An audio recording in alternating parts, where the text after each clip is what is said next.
Umurmu berapa? 16 tahun. Apa yang luka? Haikal? Ya, Kamu yang sakit apa, nak? semuanya sakit. Semuanya sakit.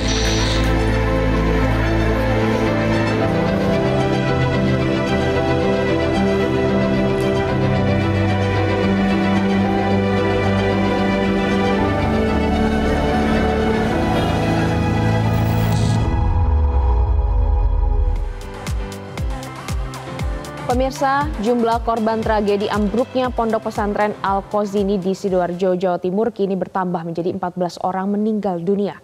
Sementara 104 santri dilaporkan selamat, namun sebagian masih menjalani perawatan intensif di rumah sakit. Tim SAR gabungan masih melakukan evakuasi korban yang diduga tertimbun reruntuhan. Alat berat juga mulai diterjunkan untuk mempercepat proses pencarian. Investigasi struktur bangunan terus didalami termasuk dugaan kelalaian konstruksi dan renovasi tanpa izin resmi. Hingga kini sebanyak 14 orang dipastikan meninggal dan ratusan santri selamat namun masih dalam trauma. Tim SAR masih berupaya mencari korban yang diduga belum ditemukan.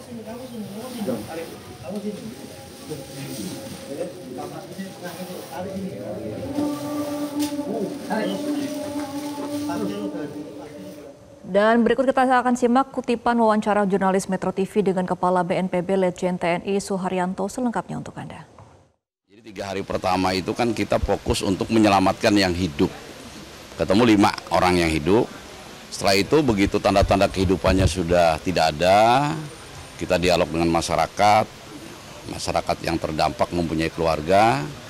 Mereka setuju sudah beralih ke pencarian korban yang dimungkinkan tidak hidup menggunakan alat berat.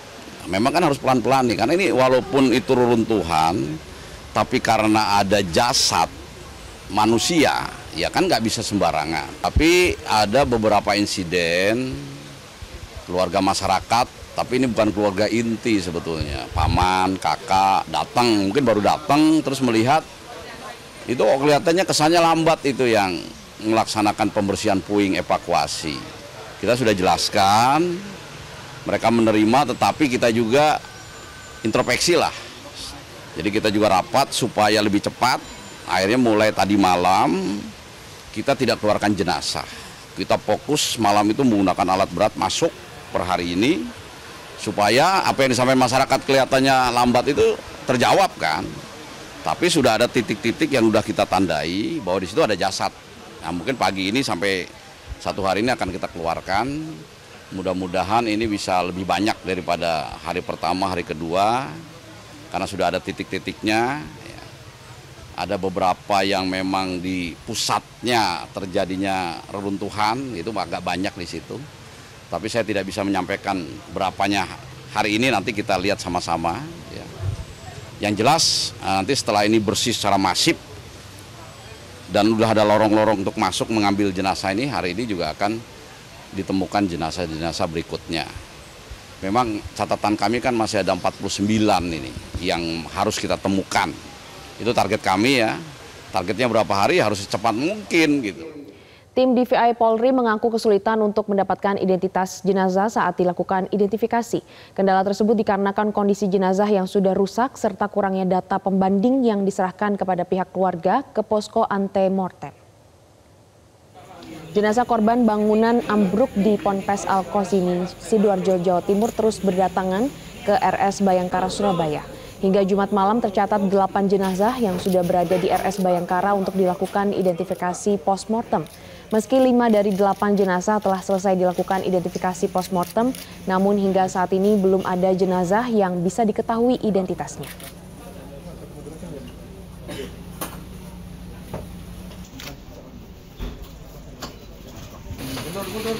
Rata yang diperiksa itu 12-15 tahun. Gitu kan. Nah, jadi sidik jarinya sudah mulai rusak karena sudah mulai pembusukan. Kalaupun ada sidik jari, pembanding dari KTP kan belum membuat. Begitu. Jadi kalau dicocokkan dengan mambis, kemungkinan besar nggak ketemu. Itu satu, itu dari sidik jari.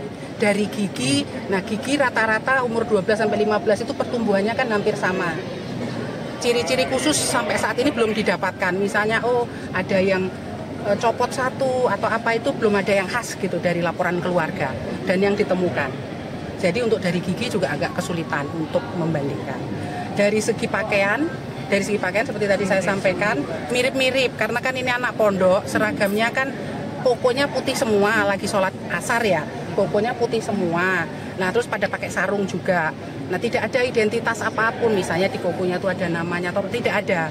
Jadi rata-rata ya sama gitu, serupa anak-anak ini yang jadi korban gitu. Dan pemirsa, untuk mengetahui bagaimana perkembangan pencarian korban ambruknya bangunan musola Ponpes Al-Qazini di Sidoarjo, Jawa Timur, kita telah terhubung dengan jurnalis Metro TV Arbida Donosebito. Arbida, selamat siang. Bagaimana jalannya pencarian korban dan pembersihan puing-puing bangunan hingga siang ini?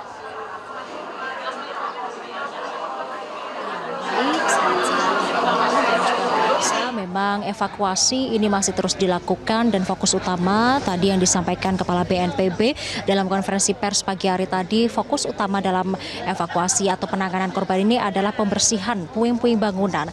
Nah tadi kami juga berbincang dengan pihak dari Basarnas bahwa pembersihan puing-puing bangunan pada hari ini memang akan dilakukan secara masif dengan alat-alat berat yang disiapkan memang sudah jauh-jauh hari seperti crane, eskavator dan juga eskavator breaker.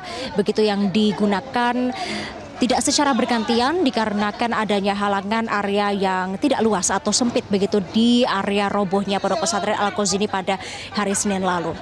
Dan selain itu pemirsa, terkait dengan pembersihan, memang saat ini sudah tidak lagi pembongkaran yang dilakukan dengan sektor-sektor yang sudah ditentukan begitu ya dari pihak tim rescue, tapi saat ini adalah pembersihan dilakukan oleh alat berat.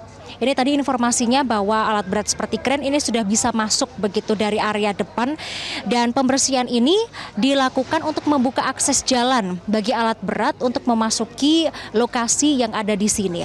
Nah tadi kami juga mendapatkan informasi bahwa untuk lapisan dari lantai paling atas, jika kita starting pointnya adalah dari lantai 0 begitu ya pemirsa, artinya lantai 3 dan juga lantai 2 ini sudah dibongkar begitu puing-puingnya pada beberapa waktu lalu, dan saat ini berfokus pada pembersihan atau pengangkatan puing-puing bangunan di lantai 2 dan juga lantai 1 ataupun juga di lantai dasar. Karena tadi menurut informasi memang ada beberapa titik-titik yang dideteksi banyak korban di dalamnya, begitu titik runtuh, yakni salah satunya adalah di lantai dasar ya, dideteksi ini banyak korban-korban yang ada di dalam titik tersebut begitu.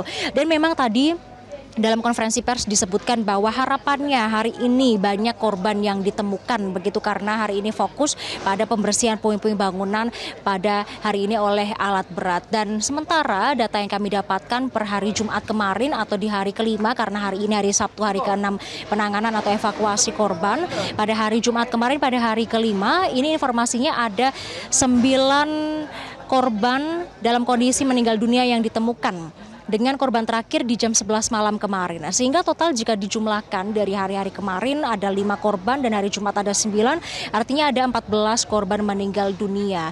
Kemudian untuk korban selamat sendiri pemirsa ini ada 104 korban begitu. Dan untuk data dari korban yang masih dalam pencarian ada sekitar 49.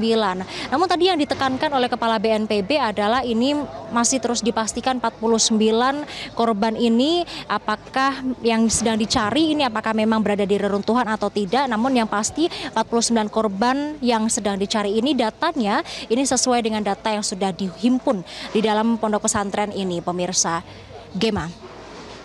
Ya Arbida, menurut pantauan Anda di sana berapakah personil yang dikerahkan untuk melakukan evakuasi dan kira-kira apa saja hambatan yang dihadapi? Baik, Gema dan juga Glory, terkait dengan personil yang dikerahkan ini kan memang tim gabungan ya, tim SAR gabungan begitu, tidak hanya dari TNI Polri, namun juga ada dari BPBD, kemudian BNPB, Basarnas, BPBD-nya pun juga BPBD daerah yang ada di tiap-tiap daerah di Provinsi Jawa Timur dan Ormas dan lain sebagainya begitu. Dan ini memang kalau dilihat tim gabungan ini tidak bisa dipastikan secara pasti berapa, tapi yang paling pasti jumlahnya adalah ratusan, lebih dari 200 tim gabungan. karena kan memang tadi kami melihat tim Metro TV dari awal kami masuk ke area pondok pesantren, ada beberapa posko-posko yang sudah didirikan dari posko BPBD, kemudian posko Basarnas, BNPB dan lain sebagainya. Adapun juga untuk kendala dan juga hambatan memang dari pihak tim SAR gabungan ini melakukan evakuasi ini memang secara hati-hati, penuh kehati-hatian dari hari pertama kemudian hingga hari ini, yang mana pemirsa dari hari pertama hingga hari ketiga dilakukan secara manual. Ini pun juga perlu kehati-hatian. Kendalanya pun memang salah satunya adalah dari konstruksi ya, atau juga kesulitan dari struktur bangunan yang sudah roboh begitu ya, untuk menggali atau mencari secara manual. Kemudian setelah disepakati, kemudian di hari Kamis begitu atau di hari keempat disepakati dengan pihak keluarga ketika tidak adanya tanda-tanda kehidupan setelah dilakukan beberapa tahap asesmen dengan teknologi canggih, akhirnya disepakati untuk menggunakan alat-alat berat pada hari Kamis hingga saat ini, sehingga ini sudah masuk hari ketiga menggunakan alat berat atau hari ke-6 pencarian korban. Dan kendala yang lainnya adalah cuaca, pemirsa Glory dan juga Gema. Dapat saya kabarkan bahwa cuaca di Jawa Timur ini menjadi salah satu kendala begitu, karena memang panas cuacanya, dan ini juga menjadi perhatian tidak hanya bagi para tim SAR gabungan, juga menjadi perhatian bagi keluarga santri, wali santri yang juga menunggu di sini untuk tentunya terus menjaga kondisi kesehatan di tengah teriknya cuaca panas demi menanti kabar terbaru, update terbaru begitu ya. Atau kalau dari pihak tim SAR gabungan yang tengah membersihkan puing-puing ini juga menjadi perhatian begitu ya, menjadi fokus untuk tetap bertahan begitu di dalam mereka mencari korban yang ada di dalam puing bangunan di bawah terik matahari ini. Dan selain itu memang kendala-kendala yang lainnya tidak hanya dari ini saja, tapi juga kendalanya ada di pihak tim DVI saat identifikasi Glory dan juga Gema. Tadi kami mendengarkan konvers atau sebelumnya ada rapat koordinasi, tim DVI ini menyebutkan bahwa salah satu kendalanya adalah karena kondisi yang sudah tidak baik kondisinya begitu ya, karena sudah masuk di hari ke-6 dari kondisi jenazah, sehingga sulit untuk menentukan atau melihat sidik jari begitu. Dan selain itu juga karena anak-anak atau jenazah ini di usia anak, sehingga mereka belum memiliki KTP dan belum memiliki data sidik jari begitu untuk disesuaikan dengan data antemortem yang sudah dikumpulkan oleh tim DVI yang ada di sini dari orang tua santri maupun wali santri dan juga keluarga santri. Gema dan juga Glory. Iya, Arbida, kemarin BNPB menyebutkan bahwa masih terkendala dengan data karena pihak pondok pesantren belum memberikan data ada berapa jumlah siswanya yang hilang. Apakah untuk saat ini sudah diketahui jumlah data korban yang diduga masih terjebak di bawah reruntuhan?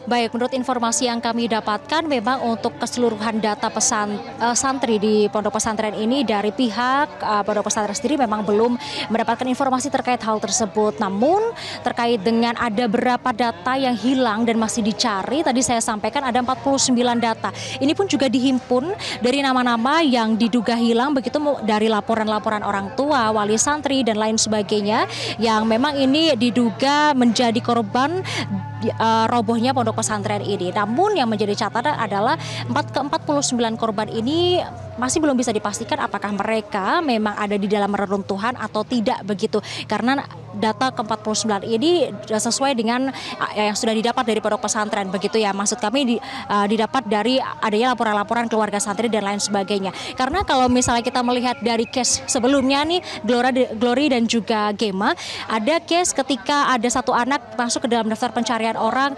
kemudian beberapa hari kemudian keluarga atau wali santri ini melapor bahwa anak ini sudah selamat ditemukan begitu karena melakukan evakuasi mandiri, sehingga dari daftar pencarian orang ini dimasukkan ke daftar selamat. Dan tentunya ini menjadi harapan agar hari ini proses pembersihan puing begitu tidak lagi menggunakan sektor pembersihan puing dan alat berat, agar bisa kembali mengevakuasi lebih banyak korban lagi, dikarenakan keluarga-keluarga yang ada di sini tentu dari awal hadir di sini sudah harap-harap cemas, tetap menantikan keajaiban. Namun di sisi lain mereka mengikhlaskan apapun kondisi dari keluarga mereka, sanak saudara ataupun anak mereka, apapun kondisinya mereka akan menerimanya, karena mereka mendesak untuk segera dipercepat proses pembersihannya karena mereka ingin mendapatkan segera kabar dari keluarga mereka dan terkait dengan evakuasi tersebut begitu. Dan sampai saat ini memang keluarga masih ada banyak yang menunggu di posko gabungan, posko SAR gabungan yang tidak jauh dari tempat lokasi roboh ponpes ini.